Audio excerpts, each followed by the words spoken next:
ได้เด้อเขาคิดมาแล้วบ่อยากเข้าอยากหนุ่มคือเก่าแค่เด้นวลนางพอมองคนดีจะเอิ้นว่าลูกได้บ่คิงบ้างอยากกินยังขอเพียงน้องสั่งบอกมาได้เลยคนดีบ่คิดเลยว่าสิมาพบนางยับมานั่งเคียงข้างใกล้อายได้บ่เทวี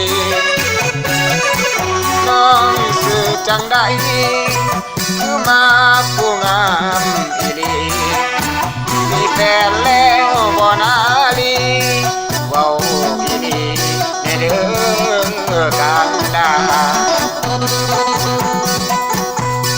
คำสัญญาอย่าลืมเด้อคำที่เว้ากำลังเป็นสาวผู้หันเก่าตัวมันบ่ดีใจว่างแค่บ่จึงบอกว่าแฟนบ่มีอย่าตัวอายเดินนาลีให้อายดีเป็นตาคิดงามผิวพรรณงามดี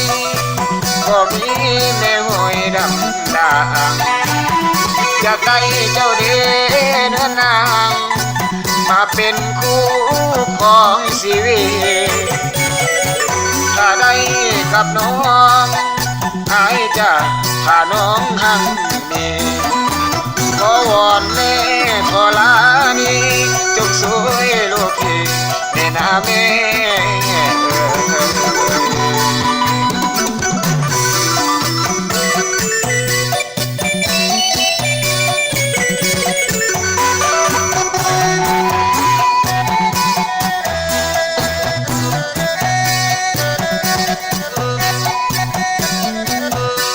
คำสัญญา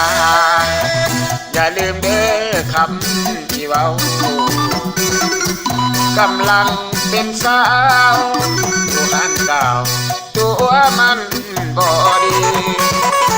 ใจว่างแค่บ่จึงบอกว่าแฟนบ่มีอย่าตัวอายเดินนาลีให้อายนี่เป็นบ้าคิดนำผิวพรรณงามดีบ่มีแม่ห้อยดำด่างอยากได้เจ้าเด้อนวลนางมาเป็นคู่